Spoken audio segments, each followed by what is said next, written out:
Imagine this for a moment. Since you were a child, you were told that in order to be loved, to fit in, to be valued by others, you had to give something up. Maybe they taught you to keep quiet, to hide your opinions so you wouldn't make waves. Maybe you were taught to prioritize other people's needs over your own, or worse, to bury who you really are just to be accepted. Sound familiar? Stay with me, because today we're going to break that belief once and for all. We're not just going to question it. We're going to dismantle it entirely using the revolutionary ideas of Carl Jung, a man who discovered that true love for yourself and for others does not require losing yourself in the process. So take a deep breath, because what you're about to hear could completely shift the way you see your relationships, your life, and more importantly, yourself. Carl Jung, one of the most brilliant minds in psychology, didn't come to give us feel-good phrases or simple rules to hang on our walls.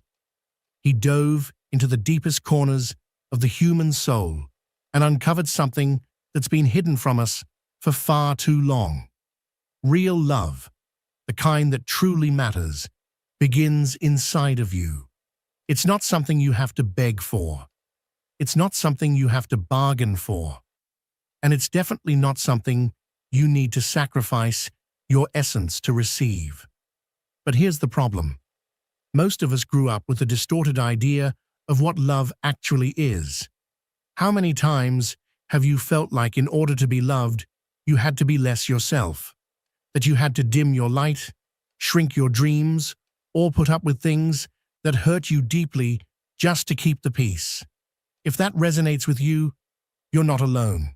I've felt it too. And right now, millions of people around the world are trapped in that same illusion. But there's hope, because Jung offers us a way out. He believed that within each of us lies an entire universe, an inner world full of wisdom, insights, and truths that we've been trained to ignore. And do you know why we ignore it? Because from a very young age, we've been programmed to look outside ourselves for approval. We've been told, be good, don't be too loud, don't take up too much space, don't ask for too much. And little by little, without even realizing it, we start to believe that our worth is tied to how others see us. But Jung interrupts that thought. He says, stop, look inside. That's where the key is. And today, we're going to explore that key together, step by step, so you never again feel like you have to give up who you are in order to be loved. Think about this. Have you ever been in a relationship, maybe with a friend, a partner, or even a family member, where you felt like you were constantly walking on eggshells, where every word you said, every move you made, was carefully calculated just to avoid conflict, just to avoid losing that person? And then at the end of the day, you look at yourself in the mirror and wonder, where am I in all of this? That feeling, Jung would say, is not random.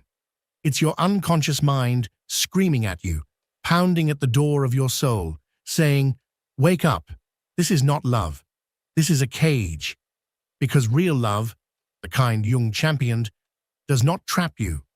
It doesn't ask you to become smaller. On the contrary, it lifts you up. It pushes you to be more of yourself, to shine brighter, to expand. So stop for a moment, take a breath. What did you feel when you heard that? Did it stir something deep inside you? Maybe a memory, a current relationship, or even a decision you've been avoiding? Hold on to that feeling, because we're going even deeper. Jung discovered something profound. He called it the shadow. And what is the shadow? It's that part of you that you hide, the part you repress, the side of you that you've been told is unacceptable. It could be your anger, your wildest desires, your need to set boundaries, or even your fear of not being enough. And here's the twist. The more you try to ignore your shadow in order to be accepted by others, the more power it gains over your life. Picture this. You're in a relationship where you always say yes, even when every fiber of your being wants to scream no. You silence your voice because you don't want to argue. You sacrifice over and over again, thinking that maybe this way they'll love you more. But deep down, what happens? You feel empty. You feel drained. Jung taught us that recognizing this truth is the very first step towards setting ourselves free. And today, in this video, we're not only going to recognize it, we're going to shatter the illusion that love must come with suffering. We're going to challenge the long-standing belief that love necessarily involves sacrifice. Instead, we'll create something new, something real, grounded in what Jung called individuation, the profound psychological and spiritual process of becoming your truest self, stripped of all masks, free from excuses, no longer tied to the need to please others at the cost of your own essence. Now imagine yourself standing before a mirror, but not the mirror in your bathroom. I'm talking about the mirror of your soul, the one that doesn't show your face, but your truth. What do you see? Do you see someone who truly loves themselves? Someone who respects their own boundaries and honors their own needs without guilt? Or do you see someone who has lost themselves in the endless effort to be everything for everyone, except for themselves? Jung would tell you that the image you're seeing isn't set in stone. That reflection is fluid. It can evolve. It can transform. But to change it, you must begin to listen to a voice that has long been silenced. Your inner voice. That subtle whisper that speaks up when something feels wrong. When a relationship leaves you drained instead of nourished. When your actions betray the essence of who you truly are. And let's be honest, this path isn't easy. Letting go of the belief that you must give up parts of yourself in order to be loved is one of the most radical and terrifying acts of self-liberation. It goes against almost everything we've been taught. We've been conditioned to believe that love means putting others first, even when it breaks us. That love means endurance, tolerance, sacrifice, often at the expense of our own well-being. But here's where the brilliance of Jung shines through. He didn't preach the destruction of the self. On the contrary, he believed in rediscovery. He believed in wholeness. He believed in embracing all of who we are, our light and our shadow, our joy and our wounds. He believed in reclaiming our humanity. And within that humanity lies a powerful truth. You do not have to change who you are in order to be worthy of love. Because the kind of love Jung invites us to seek is not the kind that asks us to shrink. It's not the kind that demands we break ourselves just to fit into someone else's expectations. It's the kind of love that sees you, holds you, and amplifies who you are. A love that doesn't drain you, but fills you. That doesn't shame you, but accepts you. That doesn't ask you to sacrifice your soul, but celebrates it. So let's take a breath together. Just pause. Inhale. Exhale. Feel the weight of what we've just uncovered. Because this isn't just a video. This is a conversation, a moment between you and me. And I want to invite you to make yourself a promise. From this day forward, you will begin to question. Gently, but honestly, every time you feel like you have to give something up, just to be loved, you will pause, breathe, and ask, why do I feel like I must lose myself to be wanted? Because what's coming next is even more revealing. We're going to dive deeper into your relationships. Yes, those relationships.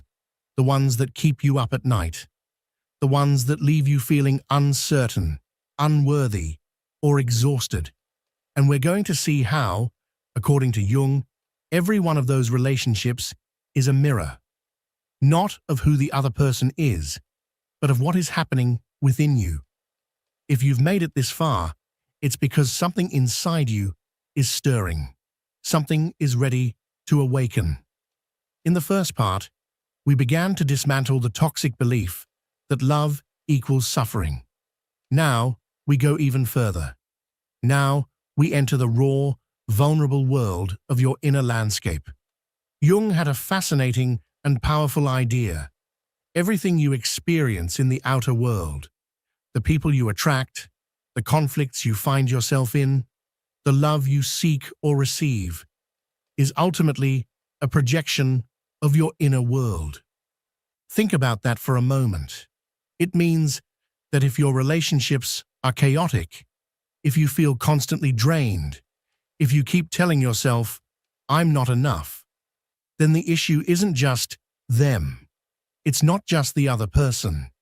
There is something within you, often buried in the unconscious, that is crying out to be acknowledged.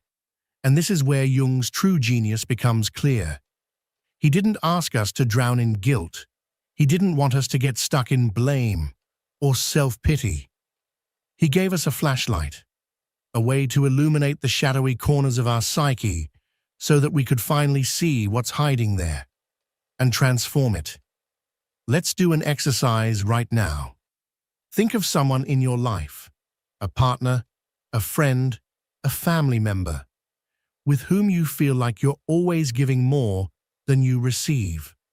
Someone who leaves you feeling depleted. Maybe it's someone who makes you feel like you're never enough, or someone who only shows up when they need something from you. Do you have that person in mind? Now ask yourself, deeply and honestly, why do I keep allowing this? What part of me believes that this is what I deserve? Because Jung would tell you, this person is not in your life by coincidence. This relationship, however painful, is a message from your unconscious, an invitation to finally look at what you've been trying to avoid. Here comes the hard truth.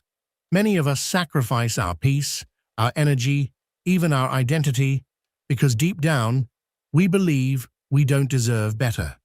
We've been fed a lie, a dangerous one, that love is supposed to hurt. That struggle is a sign of devotion. That if we feel tired, it's because we're doing love the right way. But Jung pulls us out of that trap. He tells us, true love, beginning with self-love, does not exhaust you. It does not ask you to dim your light. It doesn't demand that you shrink. Real love, instead, helps you grow. It energizes you. It makes you feel more alive, more connected, more whole. So ask yourself again, why am I still holding on to something that makes me feel empty? Why am I afraid to let go of the love that dims me instead of fuels me? You don't have to keep living this way. You don't have to keep repeating these same cycles. There is another way.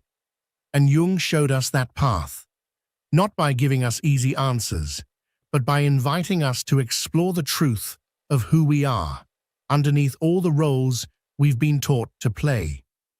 Carl Jung teaches us that much of our suffering arises from a deep, often unconscious conflict within ourselves, a conflict that exists because we have not yet integrated our shadow. And this shadow is not just the dark parts we try to hide from the world. No, it's also the beautiful, powerful aspects of ourselves that we've been too afraid to claim. It's your strength, your ability to say no, your right to set boundaries and demand respect. But when you live to please others, when you betray your own essence just to be accepted or loved, you're sending a very clear message to your unconscious mind. I'm not enough just the way I am. And here's the thing, your unconscious, which functions like a loyal child, believes you. It takes your message to heart and begins attracting people and experiences that confirm that belief. Do you see the cycle? Now imagine this. You are walking through a dense forest. In front of you, the path splits into two. One road is wide and crowded with people. It's noisy, familiar, and seemingly safe. But deep down, you know that choosing it means conforming to others' expectations. It means sacrificing yourself once again. The other path is narrow, dark, and quiet. It feels eerie, even scary. And yet, something in your soul whispers that this is where you might finally find yourself. Which path would you take? Most of us, out of fear, choose the first, the road that feels safer. But I would tell you, choose the second. That's where your truth lives. Because the shadowy path, the one that confronts you with your deepest fears and wounds, is also the one that leads you to freedom. And now I ask you, what relationships in your life are asking you to take the easy path? Where are you silencing your voice, draining your energy, or giving up your happiness just to avoid being alone? Think carefully, because this isn't just some motivational quote. It's your life. Your energy is sacred. It's the fuel that gives you life, that allows you to dream, to create, to love. And when you give it to people who don't value it, you're not just betraying yourself. You are extinguishing the divine spark that the universe placed within you. Jung had a word for this: projection. He believed that the people around us are like mirrors. If someone makes you feel small or unworthy, it's not just because of what they say or do. It's because there's still a part of you that believes it's true. A part of you that hasn't yet learned to say, I deserve more than this. And the beauty of it is this: you can change it. You don't need to argue with anyone. You don't need to blame anyone. All you need to do is look inward and ask yourself, what am I projecting? What part of my shadow am I allowing to control this relationship? Let me give you a practical example. Imagine you have a friend who constantly criticizes you. Every time you talk about your dreams, they say, that's impossible, or don't be so naive. It hurts, but you stay in the friendship because, well, you've known each other for years. Jung would tell you, pause, look deeper. Maybe this friend is simply reflecting your own internal voice, that critical part of you that also says, you can't. And as long as you don't face that voice, as long as you don't integrate that shadow, you'll continue attracting people who echo it back to you. But when you confront it, when you say, with full conviction, I can and I will, something incredible happens. That friend either transforms or quietly disappears from your life. The universe takes care of realigning everything around your new belief. So what can you do with all of this? First, recognize the relationships that are draining you. Don't judge them. Don't hate them. Just observe them. Ask yourself, what is this person showing me about myself? What am I giving up to stay in this relationship? And then do something radical. Start protecting your energy. Say no when you want to say no. Ask for what you need without guilt. And if a relationship can't handle your authenticity, then maybe it doesn't belong in your life anymore. Jung invites us to let go, not out of resentment, but from a place of deep self-love. Take a moment. Really pause. What relationship came to mind as I was speaking? What did you feel in your chest? Because this isn't theory. This is your reality. Jung didn't want you to stay trapped in relationships that suffocate your spirit. He wanted you to feel whole, to know what it's like to be complete, without needing to be validated by anyone else. So stay with me, because in the next part, we're going to bring this journey to a powerful close. We'll talk about how to use Jung's insights to build a life where love, both for yourself and others, is not a sacrifice, but a reflection of your truth. We've reached the end of this journey, but for you, this is really just the beginning. Up to this point, we've dismantled the idea that to be loved, you must betray who you are. We've explored how your relationships are mirrors of your inner world, all through the lens of Carl Jung. But now, it's time to bring everything together. I want to give you something more than just inspiration. I want to give you the tools to act, because Jung was more than a philosopher. He was a guide. And today, I'm going to show you how to use his wisdom to transform your life, your relationships, and most importantly, the way you love yourself. So take a deep breath. This is going to be intense. It's going to be personal. And if you let it, it could be the very push you need to break free from your past and fully embrace your true self. Jung believed that the goal of life isn't to chase cheap happiness, the kind that depends on likes, applause, or hearing someone say, "I love you." Number. He spoke of something far greater, individuation, the process of becoming who you truly are, with all your light, all your darkness, and all your power. And here lies the secret he wanted you to uncover, one that could change your life if you're truly willing to listen. You will never reach the life you long for if you continue to sacrifice yourself for others.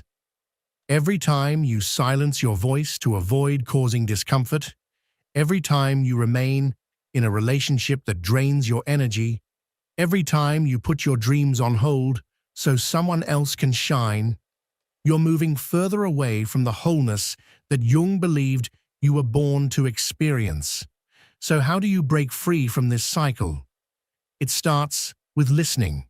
Yes, truly listening.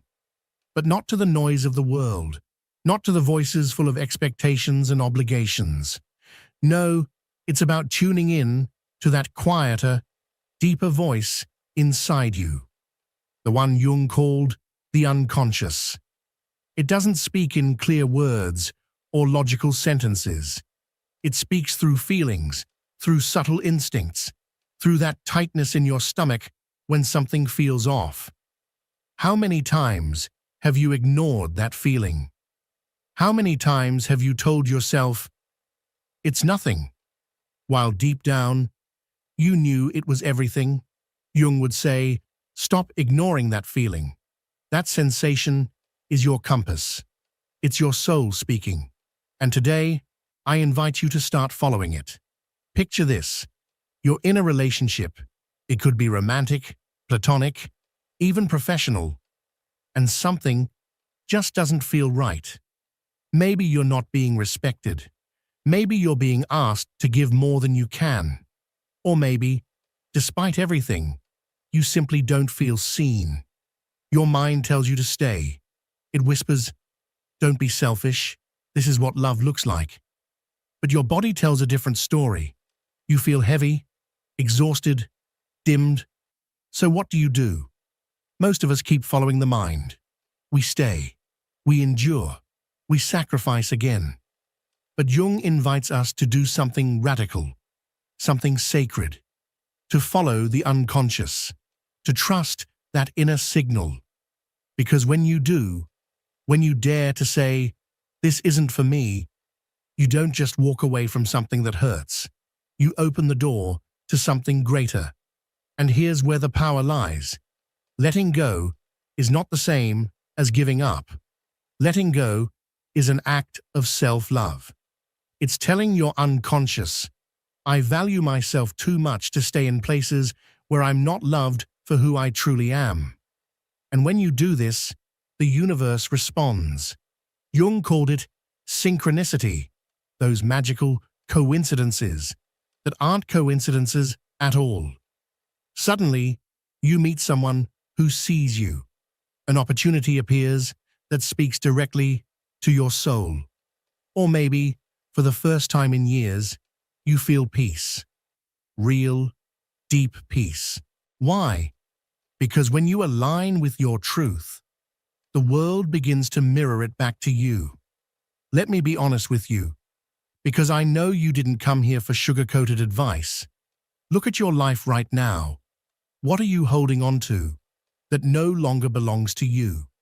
A relationship that weighs you down, a fear of being alone, a belief that you don't deserve more. Be brutally honest, because Jung taught us that we can't grow while clinging to the chains that keep us small. I'm not telling you to walk out on everything today. I'm not telling you to burn it all down. I'm asking you to start reflecting, to ask yourself, what might happen if I let this go? What could I gain? Just imagine it for a second. Imagine that freedom, that lightness, that power. Now let's talk about self-love, because this is the root of it all. Jung believed you cannot love anyone more than you love yourself. If you live your life in constant sacrifice, if you stay in places where you feel diminished, you're sending a clear message to your unconscious. I'm not worth much. And like a loyal companion, your unconscious believes you. It takes that message and brings you more of the same. But when you begin to treat yourself with respect, when you start setting boundaries, when you choose relationships that lift you up, everything begins to change. You become a magnet for real love, the kind that doesn't ask you to break yourself into pieces. I want you to do something right now. Close your eyes. Go ahead, just for a moment, and picture a version of yourself that doesn't sacrifice, a version that speaks its truth, that chases its dreams, that surrounds itself with people who cherish it for exactly who it is. Can you see it? That version already lives within you. Jung called it the self, your most authentic being, and it's waiting for you to set it free. So open your eyes and decide. Decide what you're going to do today to step closer to that version of yourself. Because this isn't just theory. This is action. This is transformation. This is your life, and it's time to reclaim it. Carl Jung never intended for his words to be admired from a distance, as if they were just poetic phrases to pin on a wall or repeat at a dinner party. He didn't want you to simply think about his philosophy. He wanted you to live it, to integrate it, to make it part of your everyday experience. And that means stepping into discomfort, into honesty, and into courage. So here's a challenge for you, a real, tangible one, not just something to nod your head at and forget. This week, I want you to pause for a moment and really look at your life. Identify one thing, just one, that you've been sacrificing for the sake of someone else. It could be your time, your peace of mind, your emotional energy, your boundaries, or even your dreams. Maybe it's something you've been giving away so subtly, you don't even notice it anymore. But it's there, and deep down, you feel it. Now here comes the brave part. I want you to change it. Just once. Take a moment to say no, to speak up, to express what you truly need, or maybe to quietly step away from something or someone that's been draining you for far too long. Whatever it is, do it not with anger, but with clarity and love for yourself. And then, observe. Watch what happens. At first, the change might seem small. Maybe no one even notices right away.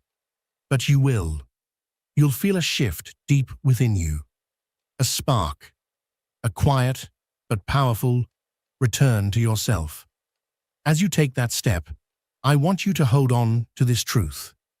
The world doesn't need a watered-down version of who you are. It doesn't need the version of you that bends, twists, and molds itself to make everyone else comfortable. The world is craving your realness, your full presence, your authenticity, the version of you that knows what it wants. that sets boundaries with love, that dreams boldly, that loves deeply without losing itself in the process. Because when you begin to live from that place, your true self, you don't just transform your own life, you start to light a path for others. It becomes a ripple effect, a domino chain of liberation. Your courage, your voice, your truth, it gives permission for someone else to be courageous too. And little by little, we begin to shift the entire story. We start to change the game together. So here's my invitation to you, and I hope you really hear it, feel it, not just as words, but as a call to action. If this video moved something inside you, if even a single sentence resonated with your heart, if you found yourself whispering, this is for me, then don't keep it to yourself. Leave a comment below. Tell me what part spoke to you the most. Tell me what you're ready to let go of, what you're finally going to change, or even what fear you're prepared to face. Don't underestimate the power of your words. Your experience might be the lifeline that someone else scrolling through the comments needs to read today. And if you know someone, a friend, a sibling, a parent, someone who's stuck in a cycle of self-sacrifice, who's slowly fading in the name of love or duty, share this video with them, not just for their sake, but for the sake of the collective healing we all deserve. Let's get this message in front of the people who need it most. And if you haven't already, hit that subscribe button and turn on notifications. Not because I'm chasing numbers, but because I want you to be here, walking alongside us for every next video. Because we're going to keep diving into what it really means to live with intention, to live with soul, to live fully. Every time you comment, every time you share, every time you show up for yourself and this community, you're saying, I'm done with sacrificing who I am to fit in. I'm ready to step into who I was always meant to be. And that is powerful. Thank you for being here, for showing up, for listening, for choosing to be part of something bigger than just a video. Life is full of infinite possibilities, and right now, you have the power to choose how you want to live it. Not in survival mode, not in silence, but in truth, in peace, in love that lifts you, not love that breaks you. As Jung would say, everything you need to be whole already exists within you. So do it. For you. I'll see you in the next video. God, in His infinite wisdom, finds unique and profound ways to communicate with us. Often, it is not through a clear voice or an obvious message, but rather through a soul connection that resonates deep within our minds and souls. Carl Jung, one of the greatest explorers of the human unconscious, firmly believed that there is something divine and transformative in the signs we receive through our minds. For Jung, the unconscious was not merely a place where our fears and repressed desires were hidden. It was also a sacred space where the divine seeks to speak to us. Imagine for a moment that your worries, your dreams, your intuitions, and even the chaotic moments in your life are not mere coincidences. Jung taught that every symbol and every emotion appearing in our minds is a message that deserves to be heard. However, we live in an era where ignoring these signs has become the norm. We are constantly distracted by external noise, searching for answers in the wrong places while our souls cry out for attention. But what if we started paying attention? What if we understood that God is using our minds as a channel to guide us toward our best selves? According to Jung, the human mind is a map of two distinct territories, the conscious and the unconscious. In the conscious realm, we find our daily decisions, our routines, and everything we recognize as normal. However, the unconscious is the home of a vaster and more mysterious universe, one where what Jung called the shadow dwells, alongside our intuitions and the archetypes that shape our lives. This unconscious is our connection to something far greater than ourselves, something that transcends our limited understanding. The connection with the divine. Perhaps you have felt that disconnection at some point. The gap between what you do and what you truly desire. That emptiness that, even when surrounded by success or comfort, still seems impossible to fill. Jung maintained that this feeling is a wake-up call.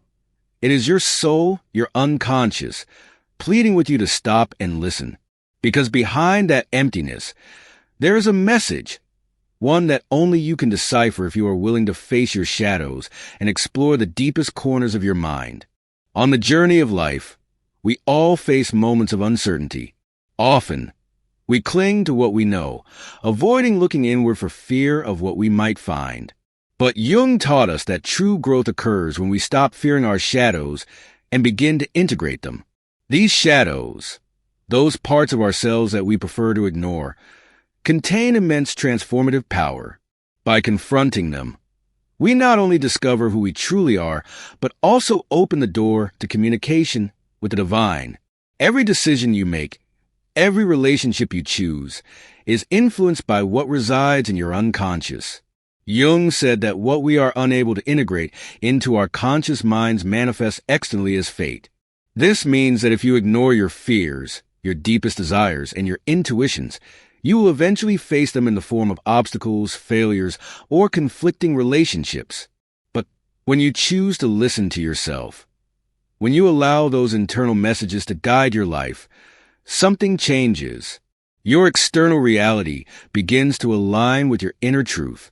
Many people wonder why they experience the same patterns over and over again, why they end up in relationships that do not fulfill them, in jobs that do not satisfy them, or in cycles of self-destruction. The answer, according to Jung, lies in the unconscious. These patterns are your mind's way of trying to get your attention, to make you aware of something you are ignoring. They are reminders that until you confront your shadow and reconcile with it, you will continue repeating the same lessons. God, in His infinite patience, uses these very patterns to speak to us. It is not a punishment.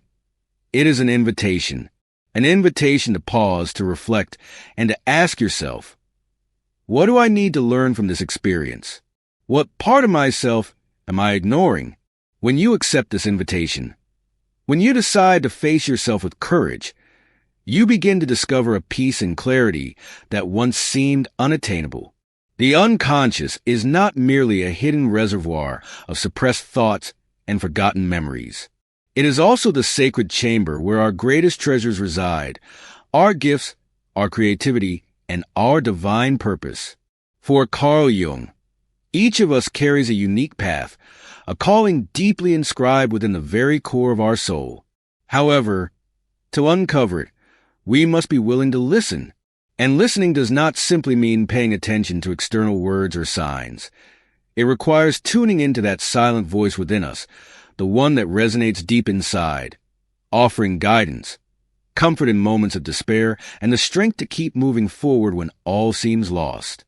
The process of hearing this inner voice can be challenging, especially in a world that constantly pushes us to seek answers outside ourselves. Yet, Jung insisted that true knowledge is not found in books or in the advice of others. It emerges from an intimate connection with our unconscious. This connection forms a bridge between the human and the divine, a sacred space where God whispers to us through symbols, emotions, and synchronicities. Synchronicity, one of Jung's most fascinating concepts, reveals itself when seemingly unrelated events take on profound meaning in our lives. These moments are not mere coincidences. They are messages, signs from the universe or the divine, affirming that we are on the right path. Perhaps you have experienced thinking about someone only for that person to unexpectedly call you.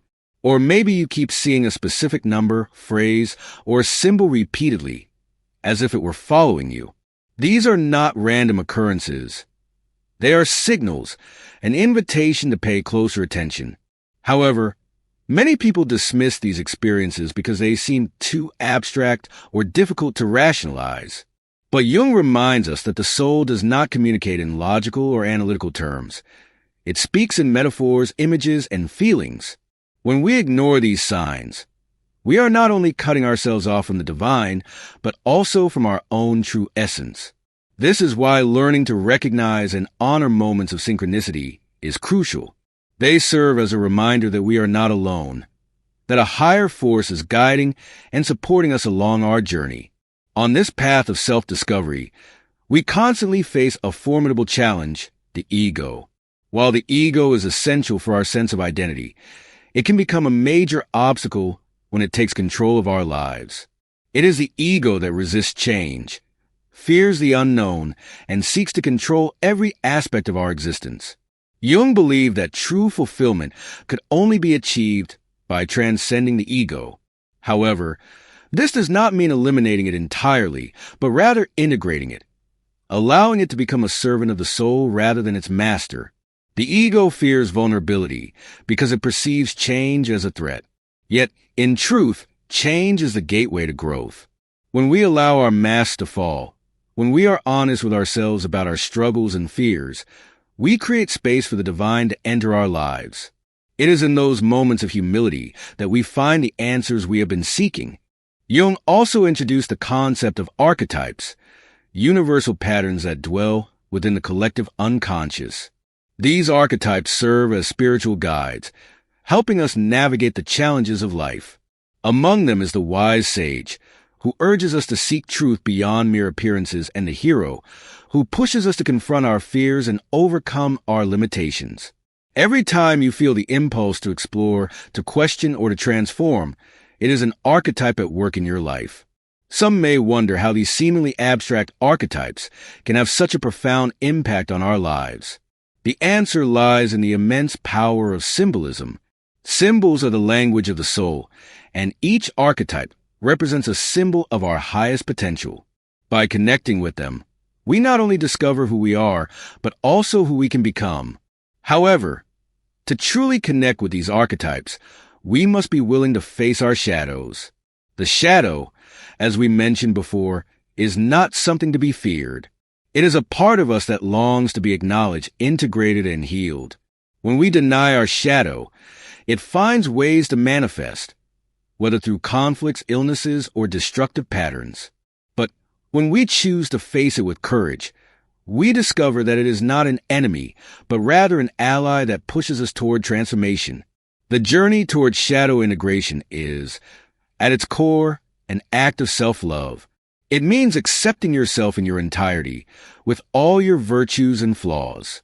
It is about understanding that your mistakes do not define you, that your failures are lessons, and that even your fears have a purpose. This level of acceptance not only transforms your relationship with yourself, but also with others. Because when you allow yourself to be authentic, you inspire others to do the same. At this point, you might be wondering, how do I begin this journey? The answer lies in introspection. Take time to reflect on your emotions, your patterns, and your dreams. Listen to that inner voice you often ignore. Ask yourself, what is this experience trying to tell me? What can I learn from this situation? And most importantly, have the courage to act accordingly. Because understanding alone is not enough. True change occurs when you take action. When you start listening to your inner voice and aligning your actions with it, something extraordinary happens. Your life begins to transform in ways you never imagined. The right people appear at the right moment. Opportunities align, and situations that once seemed confusing begin to make sense. This is neither magic nor coincidence. It is a result of living in harmony with your inner truth. Jung called this process individuation, which is nothing more than the path toward integrating all parts of yourself. It is a journey where you become who you are truly meant to be, freeing yourself from external expectations and embracing your authenticity.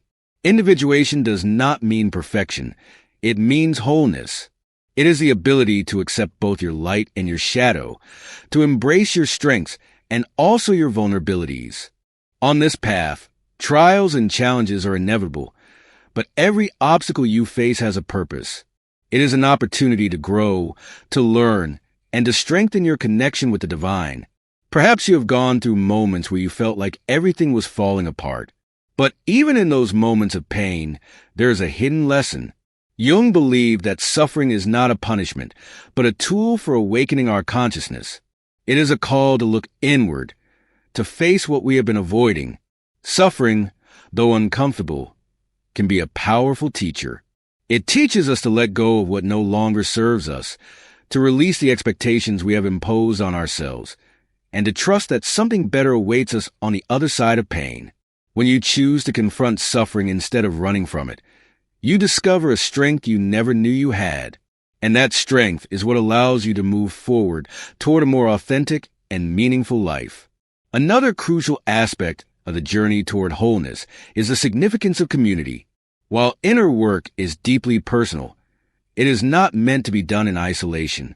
Carl Jung spoke of the collective unconscious, an energetic field that connects us with all human beings, past and present, shaping our thoughts, emotions, and even the way we perceive reality. This means that our experiences are never isolated. They are interwoven with those of others in profound and often unseen ways. When you share your truth, when you speak from the depths of your heart with sincerity and vulnerability, you create a sacred space where others feel safe to do the same. In this exchange, you not only find support and inspiration, but you also experience a powerful sense of connection, one that reminds you that you are part of something far greater than yourself. The bonds you cultivate with others do not merely strengthen you. They serve as living proof that life itself is an intricate web of relationships, each one carrying the potential to shape you and be shaped by you. Every interaction, every relationship you nurture becomes an opportunity for transformation, for both your own evolution and the growth of those around you. Even difficult relationships, those that test your patience, challenge your boundaries, or stir deep emotional wounds, hold a profound purpose.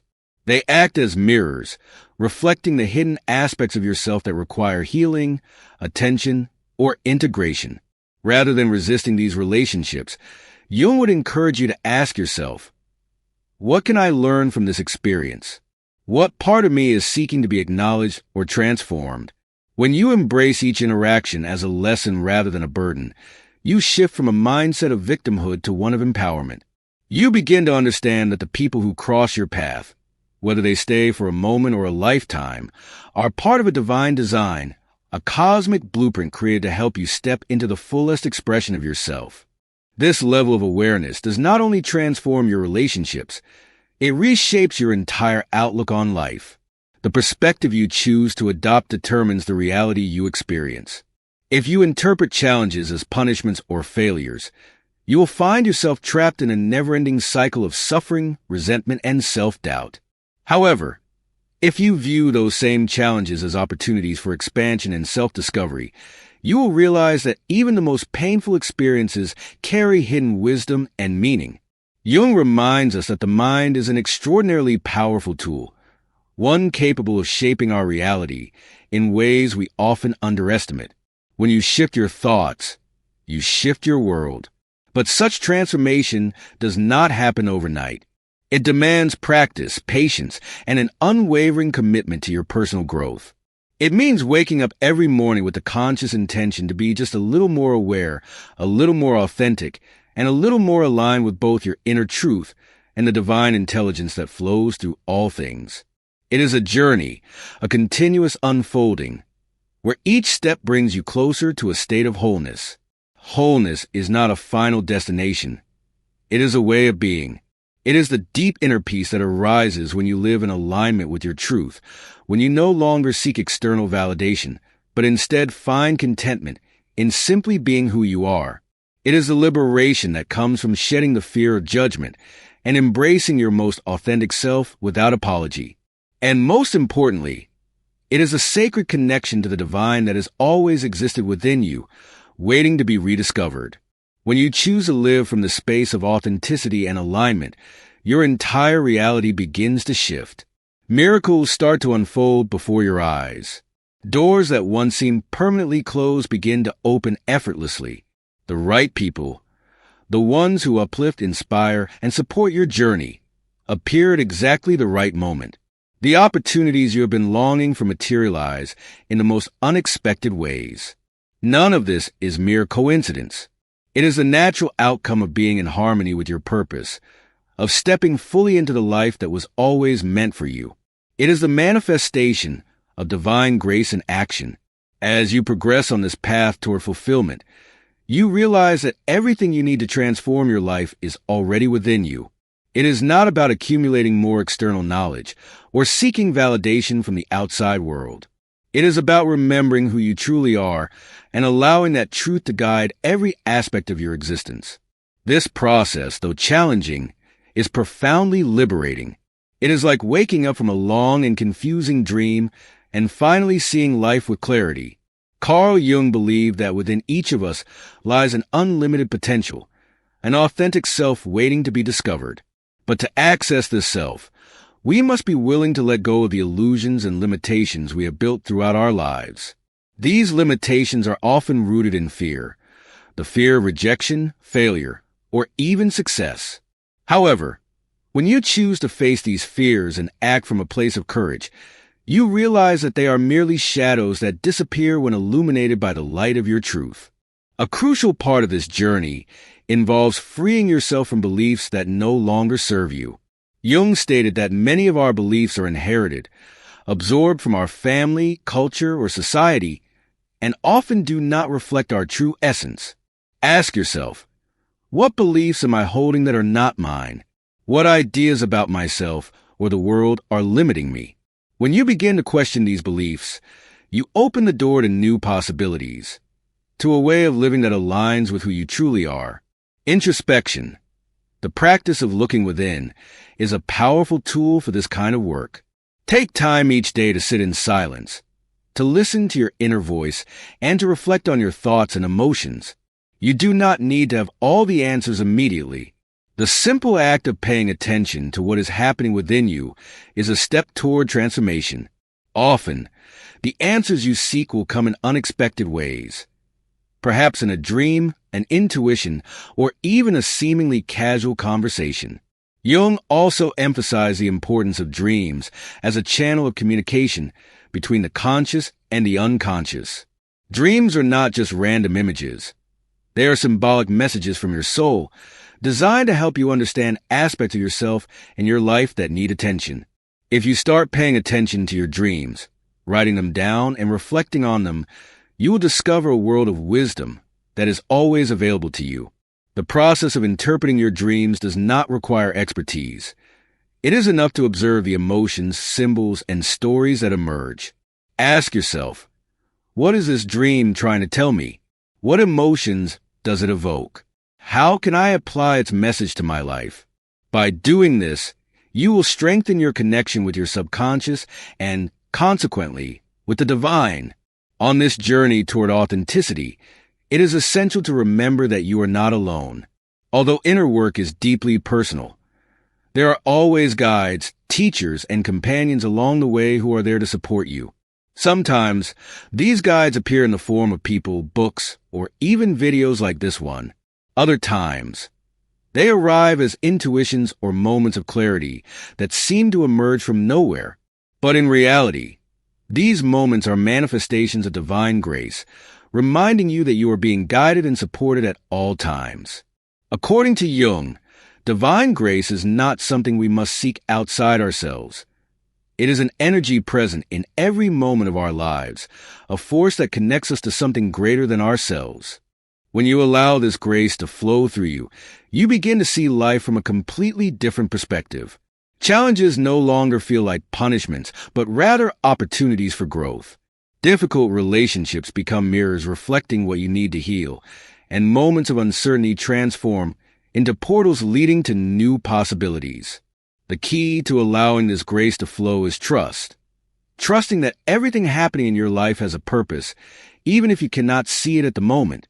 Trust that you are being guided towards something better, even when the path seems dark or uncertain. And above all, trust that within you lies a force, a light that can never be extinguished. When you choose to live from this trust, something incredible happens. Your life becomes filled with meaning. Every day, every interaction, and every experience turns into an opportunity to learn, grow, and share your light with the world. And in doing so, you not only transform your own life, but also inspire others to do the same. This is the power of living in alignment with your truth. It is a power that not only reshapes your reality, but also has the potential to transform the world around you. Because when you choose to be authentic, when you allow the divine to express itself through you, you become a beacon of light for others. And in a world that often feels full of darkness, that light is more necessary than ever. As you move forward on this journey of self-discovery, you begin to realize that every step you take not only transforms your life, but also impacts those around you. Carl Jung taught us that personal growth is not an act of selfishness. It is an act of service to the world. When you choose to live in alignment with your truth, when you allow divine light to shine through you, you become an inspiration for others. Your authenticity and your connection to the divine have the power to illuminate the path for those who, just like you once did, are searching for their way. Think about the impact you can have by sharing your story, by showing the world that it is possible to live from a place of fulfillment and connection. Every time you choose to speak from the heart, every time you act from your truth, you are creating a space for others to do the same. It is a ripple effect that starts with you but has the potential to reach countless people. At this moment, I invite you to reflect. What can you do today to connect more deeply with your truth? What steps can you take to integrate the lessons you have learned? And most importantly, how can you share that light with the world? Remember, it is not about perfection, but about intention. Every small gesture, every sincere word, and every authentic action has the power to transform lives, starting with your own. If this message resonated with you, I invite you to take one more step. Share this video with someone who needs to hear these words, someone who is looking for a sign, a guide, or a spark of inspiration. Your action can not only be the beginning of a transformation for that person, but also help this message reach more hearts around the world. Let me know in the comments which part of this message touched your soul. Share your reflections, your experiences, and your insights. Every comment, every interaction is an opportunity to build a community of people committed to their authenticity, growth, and divine connection. Your words have the power to inspire others, to touch lives, and to create an impact far beyond what you can imagine.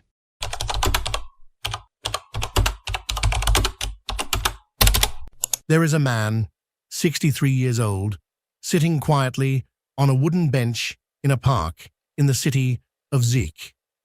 The air is heavy with the scent of autumn, and the trees release their leaves one by one, as if nature itself were engaged in a slow ritual of letting go. He watches them fall, drifting gently, carried by the breeze until they finally touch the ground. His gaze follows their movement, but his mind is not wandering to the world of obligations or responsibilities. He is not thinking about the work he has left unfinished, the letters he never answered, or the projects that lie waiting on his desk. Not even the question of what he will eat for dinner that evening crosses his mind. For the first time in decades, he is completely, almost shockingly, present. That man is Carl Jung, and in that precise moment, he discovered something that would forever change his understanding of what it truly means to live fully. The revelation that came to him on that autumn day in 1938 may sound unsettling to anyone who feels trapped in the rhythm of modern life. Jung realized that he had spent most of his adult years unable to genuinely experience the present moment. Despite being considered one of the brightest minds of his generation, a pioneering psychologist whose theories reshaped the way we think about the human psyche, he himself had been psychologically absent from the very life he was living. But what disturbed him most was not his personal struggle. It was the recognition that this absence from the present was not an individual flaw, but rather the inevitable outcome of a process that touches every human being as they mature. Jung understood that this was not just about him. It was about all of us. And what he uncovered afterward was not only profound, but also a secret that remains hidden from most adults even today. A secret that has the power to transform how we relate to every passing moment of our lives. His observation revealed a paradox in human experience that still unsettles us. The more wisdom we gather, the further we seem to drift away from our natural ability to be fully present. Children, Jung noticed, possess something that adults lose, and then spend years trying to recover through therapy, meditation, or spiritual practice. They live entirely in the immediacy of experience.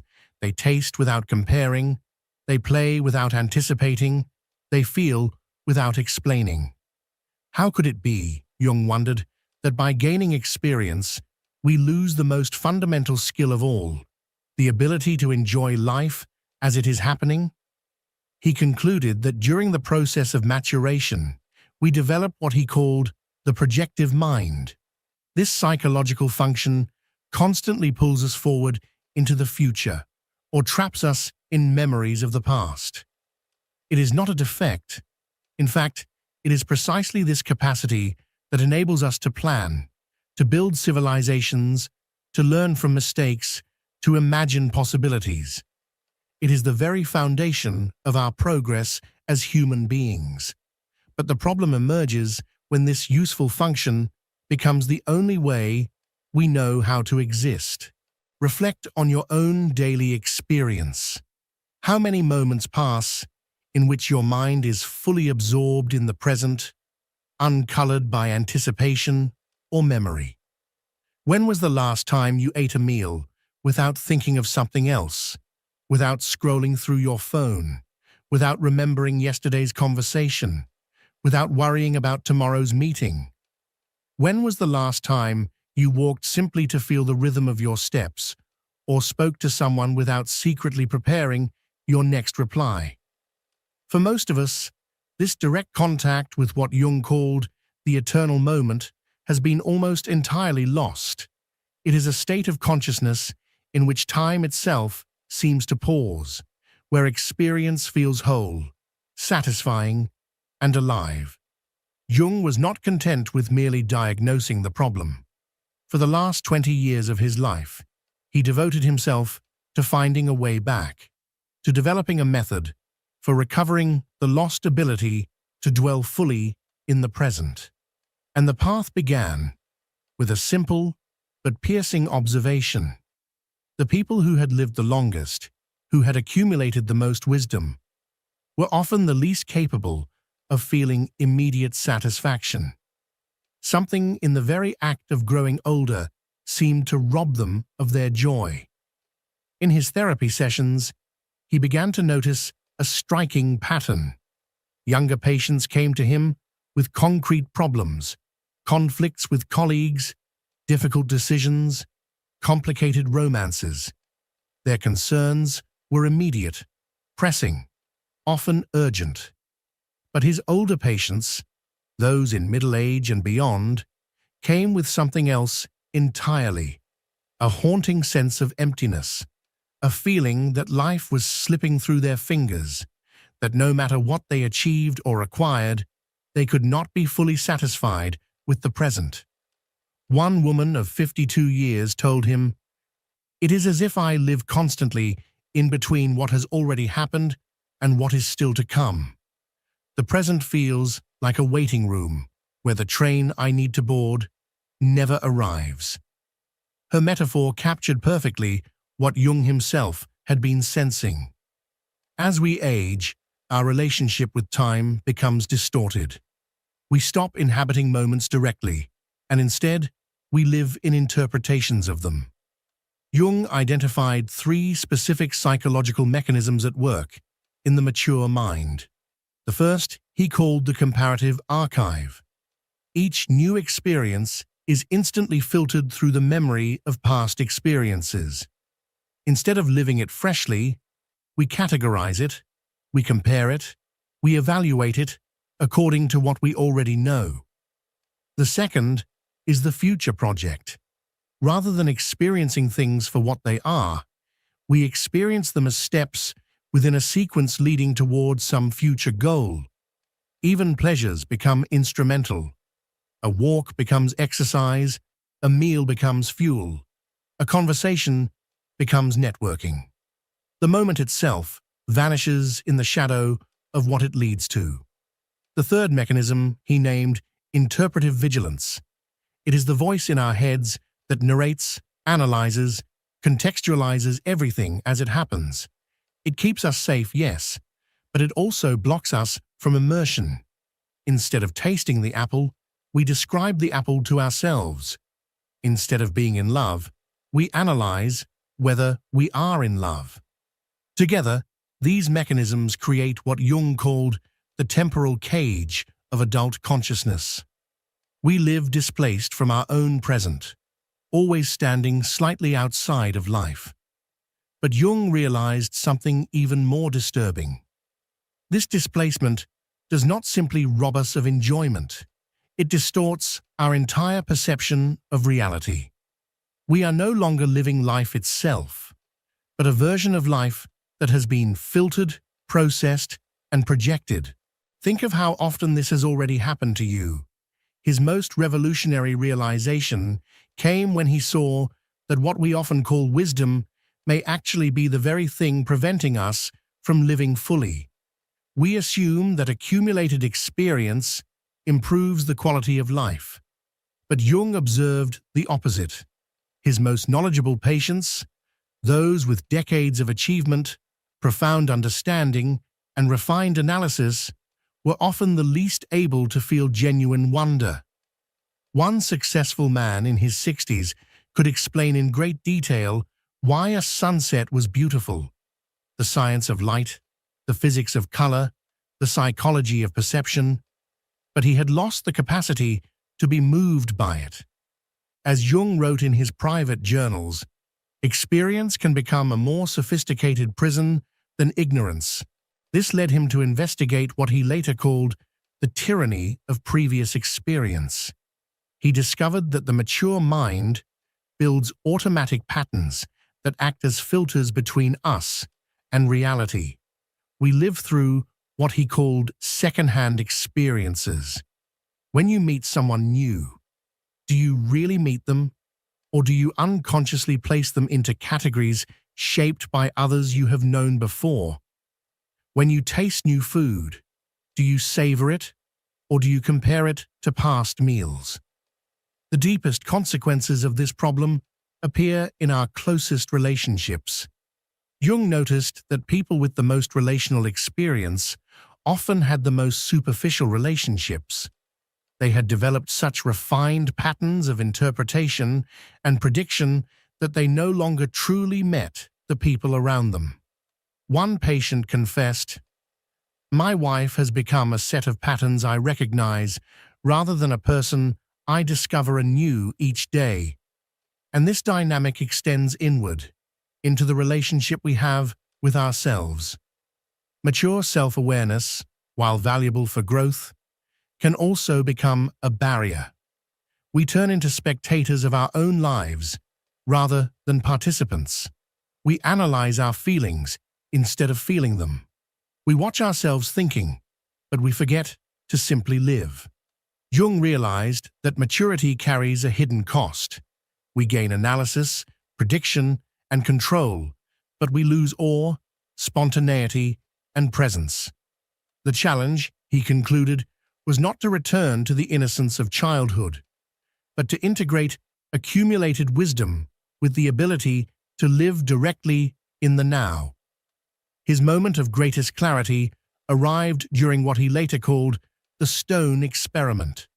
For months, he spent his afternoons stacking stones on his property, building a small tower without any specific purpose. He worked with his hands, arranging and balancing each rock, driven not by goals, but by the sheer pleasure of the process. One afternoon, as he placed one stone carefully upon another, he realized that for the first time in years, his mind was empty. He was not planning, not remembering, not narrating. He was simply feeling the weight of the stone, the roughness of its texture, the balance of the moment. It was like waking from a long dream, he wrote. I realized I had been living in my head for decades, while real life was happening in my hands, in my body, in the immediacy of the moment. This experience led him to a completely new understanding. The secret to truly enjoying every moment after maturity does not lie in silencing the weight of our accumulated experience, but rather in learning to inhabit it differently. Jung discovered that there is a particular form of awareness that allows us to integrate the wisdom of the past with the immediacy of the present. He called it integrated awareness, a state where the experienced mind does not dominate the moment, but enriches it without overwhelming it. The key is to recognize that we have two fundamentally different ways of knowing: cumulative knowledge and present knowledge. Cumulative knowledge is built through experiences, patterns, comparisons, and predictions. Present knowledge emerges when we encounter what is happening directly, right now. Most adults, after years of growth, have developed their cumulative knowledge so strongly that their ability to be present has weakened. But Jung found that it is possible to cultivate both simultaneously, without one suppressing the other. His deepest revelation was this: accumulated experience does not have to become a barrier to the present. Instead, it can act as a lens that enriches immediate experience without distorting it. Imagine the difference between looking at a sunset through a microscope and looking at it with eyes that have witnessed thousands of sunsets yet still retain the capacity for wonder. The microscope distorts. Experienced yet present eyes enrich the vision without stealing its immediacy. Jung even developed specific practices to cultivate this integrated awareness. He noticed that whenever he activated this state, every moment naturally felt more fulfilling. Not because he ignored his past experiences, but because he had learned to hold them in a way that served the present rather than suffocated it. For him, a wise adult was not someone who had accumulated more experiences, but someone who had learned to carry them without losing the ability to keep experiencing. He went beyond theory and created a practical method that he called the protocol of integrated presence. This method began with the recognition that one cannot simply decide to be present. Specific conditions must be created for integrated awareness to arise. The first phase was recognition of patterns. For 1 week, he suggested observing when the mind automatically categorized, compared, or projected during daily experiences. The goal was not to change anything, but to build awareness of how often the mind leaned on automatic processes. The practice was simple: to internally note, now I am comparing, or now I am projecting, or now I am interpreting. It was not about judgment, but awareness. The second phase was sensory anchors. Jung described them as points of sensory return, elements of immediate experience that could be used as anchors to return to presence. This could be the feeling of air on the skin, the weight of the body against a chair, or the rhythm of breathing. The anchors had to be simple, always available, and requiring direct attention rather than interpretation. Whenever the mind slipped into automatic patterns, one could return to these anchors gently. The third phase was conscious integration. Instead of trying to suppress accumulated knowledge, the task was to hold it more flexibly.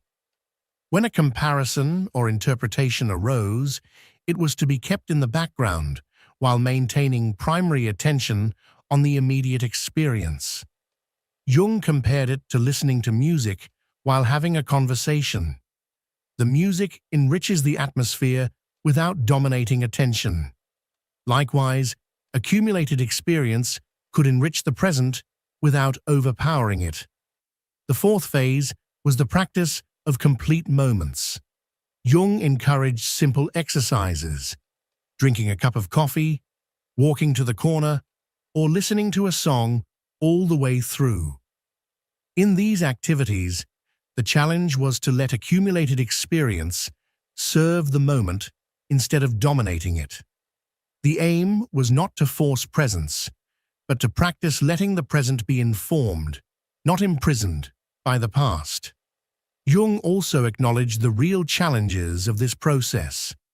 Decades of automatic patterns do not transform easily.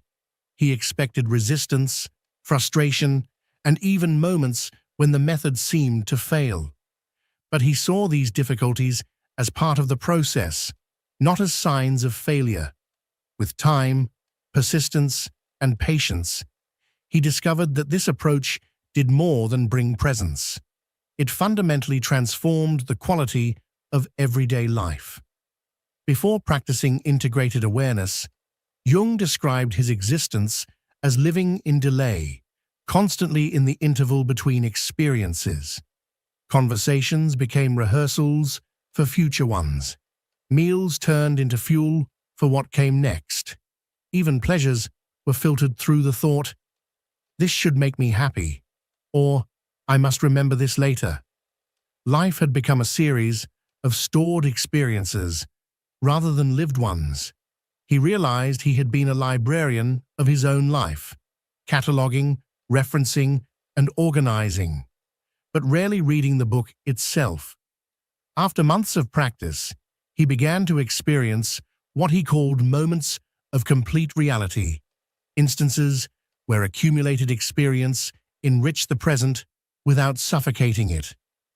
A conversation with a friend was fulfilling in itself, not just a bridge to something else. A meal became a genuine encounter with flavors and textures shaped by his past, but not imprisoned by it. He wrote in his diary, "It is as if I had been living in a translation of my life, and now I have finally found the original text." The most remarkable part of this transformation was that he did not lose his ability to plan, analyze, or learn from past experience. Instead, these became conscious tools rather than automatic reflexes that ruled over him. He noticed that his relationship with time itself had changed. Moments no longer felt scarce or fleeting. When he was present, each moment carried a fullness that made time feel abundant instead of limited. Paradoxically, he wrote, "When I stopped trying to capture time, I discovered that I had all the time in the world." The impact on his relationships was profound. By learning to hold his accumulated relational experiences without letting them dominate, he rediscovered the people around him. His wife, colleagues, and even acquaintances became less predictable, more alive, and more surprising. His wife once remarked, "It feels like you are seeing me for the first time in years, even though you know me better than ever." People noticed the difference, and so did he. Jung spent the final 20 years of his life refining and sharing this discovery. What began as a personal realization about the loss of presence evolved into a deep insight into the nature of mature consciousness. His conclusion was both simple and profound. Maturity does not mean losing immediacy. We can be both wise and innocent, experienced yet open to wonder, knowledgeable and still discovering. The secret he discovered that day in the park was not a complicated technique or elaborate philosophy, but a fundamental understanding of how to carry accumulated experience, not as a prison separating us from life, but as a tool that enriches each moment without taking it over. In his final notes, Jung wrote, "The art of living after maturity consists in learning to be both the most experienced student and the most authentic beginner in every moment of our existence." This transformation does not happen automatically with age. It requires conscious practice, patience with ourselves, and the willingness to question mental habits we have developed over decades. But the reward, the recovery of our natural capacity to enjoy each moment, is worth every effort. True wisdom, Jung believed, is not about gathering more experiences, but about learning to carry the ones we already have in a way that serves life rather than limits it.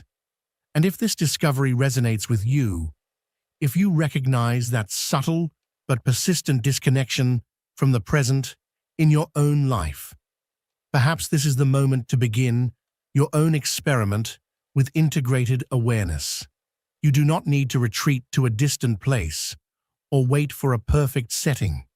You can begin right now with the very next moment you live, practicing how to let your accumulated experience enrich the present without dominating it. Now tell me, in which moments of your own life have you most clearly noticed the tension between accumulated experience and the capacity to fully enjoy the present? If this video has stirred something deep within you, if you have felt that unsettling recognition that always comes when truth strikes the core of your being, then you are ready to take the next step on this journey toward individuation. What you have felt is not random. It is the call of your own soul, reminding you that the time has come to awaken to who you truly are. This space is not about easy answers or superficial promises. It is about the raw and authentic process of transformation. Every week, we open a door into the hidden depths of the human psyche, into the places where light and shadow meet, and where your true power is waiting to be remembered. Here, you will not find shallow, self-help formulas that promise quick results, but the alchemical gold of real inner change. Because in a world where so many hide behind masks, only the one who dares to see their true face becomes sovereign over their own destiny. To walk this path is to face yourself without excuses, to embrace your shadow, and to integrate every fragment of who you are. It is not the easy road, but it is the only one that leads to wholeness.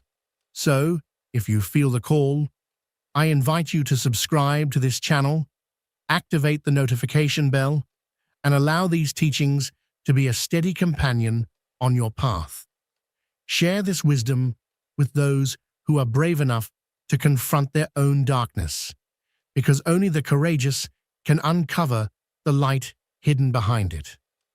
The truth has always been waiting for you, but only you can decide whether you are worthy of it. And remember, the one who dares to look into the abyss of their own soul will discover that the abyss was never emptiness, but the mirror of their true self.